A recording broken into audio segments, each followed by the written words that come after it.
Hey guys, welcome back to the channel Code with AKJ.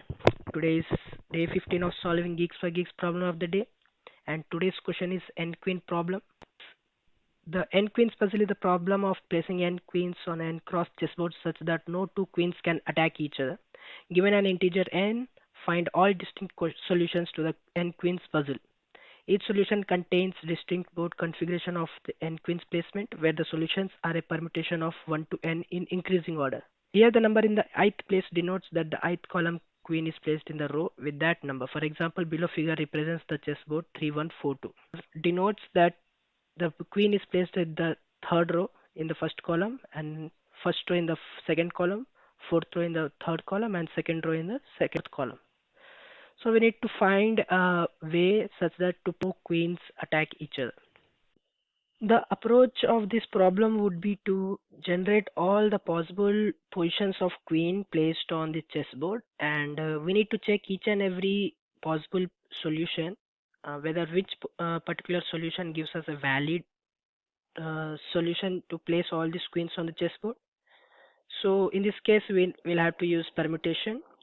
So the permutation gives us all the possible positions of the queen should be placed on the chessboard. These are all the possible position of queen on the chessboard.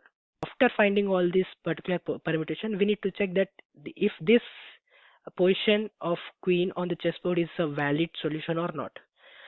So to find this, as we know that queens can move horizontally, vertically, and diagonally, we'll have to find a condition where we can find that these queens which are placed on chessboard are not placed on the same row, column, or diagonal. So I have deduced in equations.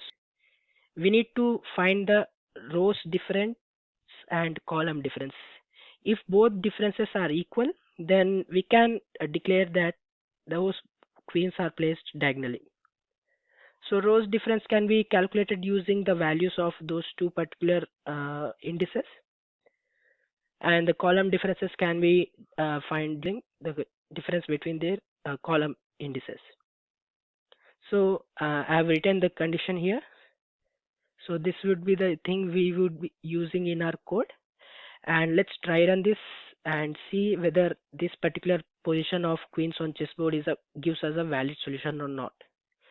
So the row difference here would be 2 minus 1, which gives 1, and the column difference would be 0 minus 1, which gives 1. So since the row difference and column differences are equal, it means we can say that these queens are placed diagonally. And since queens can attack each other diagonally, so this is not a valid position of queens on the chessboard. So in the same way, we need to calculate these values and compare for each and every permutation. So let's see another example. This form of position gives us 2, 4, 1, 3 as a vector, and let's see whether this particular position of queens on chessboard gives us a valid solution or not. So initially, let's compare this queen with this queen, and we'll find the row difference and column differences of these two queens, and if they are equal, we should declare it invalid solution. So let's calculate the row difference and column difference of these two queens. So the values would be 2 minus 4, which gives 2, and 0 minus 1, which gives 1. So they are not equal. Okay, so let's compare these two queens column and row differences. It would be 4 minus 1 for row difference, which would give us 3, and 2 minus 1 for column difference, which would give us 1. And since they are not equal, so they are not placed in same diagonal. And same comparing with third and fourth, the answer would be 2 and 1, and since they are not equal, we can say that these two are not placed at diagonals. So this would give us a valid solution, and this is one of the solution which we can return for this particular n equal to 4 value. So let's code this approach and we'll see whether it gets submitted or not, and we'll also find out the time complexity and space complexity of this approach. So this is the code of the approach we have discussed in a diagram, and we have taken an answer vector which stores all the possible valid solutions, and we have taken a vector of size n, which generally stores the current permutation value. And will store since we need in the form of integers. I have filled these board values in the form of indices, one based indexing, and I have used here do while condition where it generally generates new permutation for every particular time, and it generally checks whether if that particular generated permutation gives us valid solution or not. So if that particular board value or permutation value generates a valid solution, then we'll push that particular permutation into our answer vector, and finally we'll return that answer vector. So the valid function goes like this. So we'll use two for loops here, and we'll also check this particular condition, row difference and column difference. If both differences comes equal, and we can say that these queens are placed in diagonal, and if not, we'll finally return true from here, and we'll insert this particular permutation inside our answer vector, and finally we'll return that answer.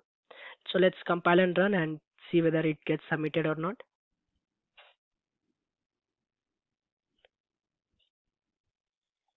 So let's submit.